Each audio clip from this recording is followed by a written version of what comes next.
The bass thumped through my body as I stood in the recording booth, my voice soaring over the track. I closed my eyes, losing myself in the music. This was it, my moment, my dream coming true. "That's a wrap, Aria." The producer's voice crackled through my headphones. "Come on out and listen to the playback." I stepped out of the booth, my heart racing with excitement. The small group of executives from Crimson Records sat behind the mixing board, their faces unreadable. I perched on the edge of a chair, trying not to fidget as the producer queued up the track. As my voice filled the studio, I watched their reactions carefully. A slight nod here, a tapping foot there. Were they impressed? The song faded out, and for a moment, silence hung heavy in the air. Then the CEO, Mr. Blackwood, stood up and extended his hand. "Congratulations, Aria. Welcome to Crimson Records." I shook his hand, hardly believing it. "Thank you. Thank you so much. I won't let you down, I promise." "We have high expectations for you," he said, his dark eyes intense. "I think you'll go very far with us." The next few months were a whirlwind, days and nights in the studio, working with top producers and musicians. My songs were taking shape, becoming something greater than I'd ever imagined. The label spared no expense, and I threw myself into the work, determined to prove they'd made the right choice. One evening, as I was packing up to leave the studio, my manager Jake pulled me aside. "Some of our key investors want to meet you," he said. "Just a casual dinner to celebrate your upcoming release. It's a great networking opportunity." I nodded, excited but nervous. "Of course, when?" "Tomorrow night. I'll text you the details. Wear something nice." The restaurant was one of those ultra-exclusive places I'd only read about in magazines. I smoothed down my dress, feeling out of place as the maitre d' led me to a private room in the back. 5 people sat around the table, all older, exuding an aura of wealth and power. Mr. Blackwood stood to greet me. "Aria, so glad you could join us. Let me introduce you to some of the people who make Crimson Records possible." As I shook hands and exchanged pleasantries, I noticed something odd about their jewelry. Each wore a small, intricate symbol, a crimson eye within a triangle. Throughout dinner, the conversation flowed easily. They asked about my background, my inspirations, my goals. But there was an undercurrent I couldn't quite place, as if they were probing for something beyond my music. "You have a remarkable gift, Aria," said one woman, her silver hair gleaming in the candlelight. "But there's so much more potential waiting to be unlocked." "Indeed," added a man with a neatly trimmed beard. "True power comes from unexpected places. Are you willing to go to any lengths for your art?" I nodded enthusiastically, assuming they meant hard work and dedication.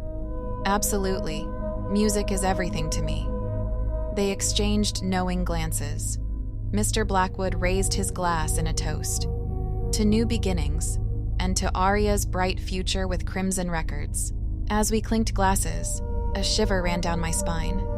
I told myself it was just excitement, but a small voice in the back of my mind whispered a warning. The next weeks flew by in a blur of final recordings, photo shoots, and interviews. My debut single was climbing the charts, and the label was planning a huge release party for the full album. The night before the party, Jake called me. "Change of plans for tomorrow.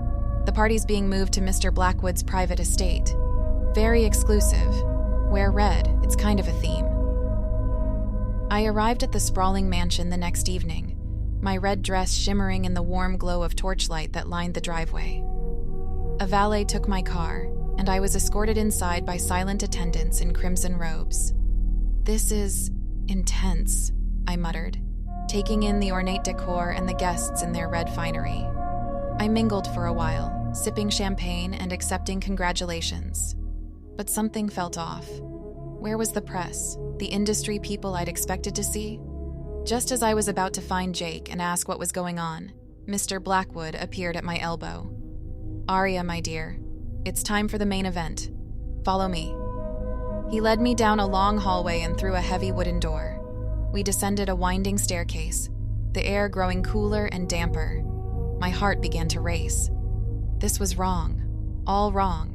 We emerged into a vast underground chamber lit by flickering torches. Robed figures stood in a circle, their faces hidden in shadow. In the center stood a stone altar, and upon it, a golden chalice. "What is this?" I whispered, my voice shaking. "Where's the party?" Mr. Blackwood turned to me, his eyes glittering in the firelight. "This is the true celebration, Aria, your initiation into our inner circle, the source of Crimson Record's power and influence." The investors from the dinner stepped forward, removing their hoods. They wore intricate masks adorned with that same symbol, the Crimson Eye. "You said you'd do anything for your art," one of them said. "It's time to prove it. Drink from the chalice and join our ranks. Embrace the dark power that will fuel your music and grant you fame beyond imagining." I stared at the cup, my mind reeling. This couldn't be happening. Yet a small part of me was curious, tempted by the promise of power and success. "And if I refuse?" I asked, my voice barely audible. Mr. Blackwood's smile was cold. "My dear, that was never an option." Suddenly, strong hands gripped my arms from behind. I tried to scream, but a sweet-smelling cloth was pressed over my mouth and nose. As my vision blurred, I saw the robed figures converging, their chants growing louder. I awoke strapped to the stone altar, my red dress replaced by a sheer white gown. Panic seized me as I struggled against the restraints. "The time has come," Mr. Blackwood intoned, looming over me with the golden chalice. "Your voice will herald a new age of darkness." The liquid inside smoked and bubbled, emitting a foul stench. I clenched my jaw shut as he brought it to my lips. Now, he chided. "We can't have that." A robed figure approached with a gleaming metal device. My eyes widened in horror as they forced my mouth open, inserting the contraption to hold my jaw in place. Mr. Blackwood began to pour the thick, dark liquid down my throat.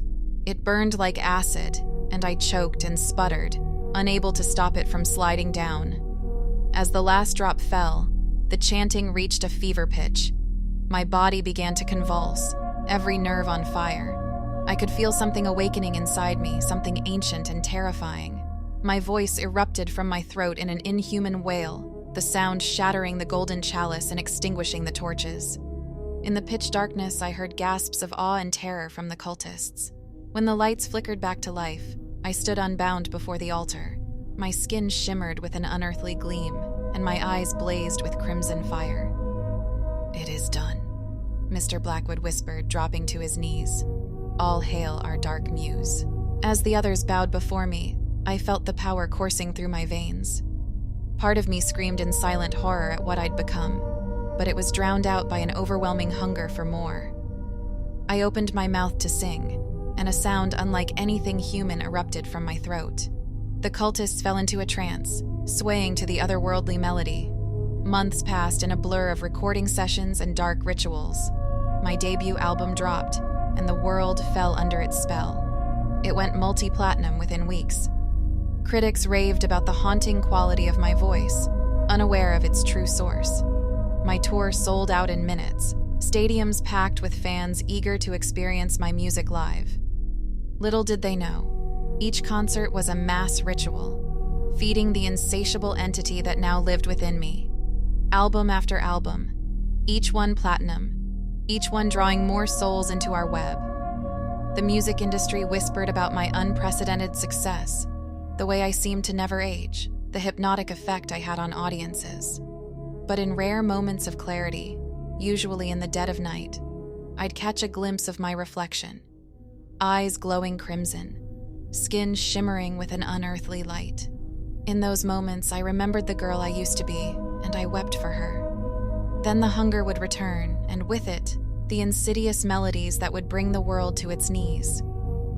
Fame, it turns out, was merely the first step on a much darker journey.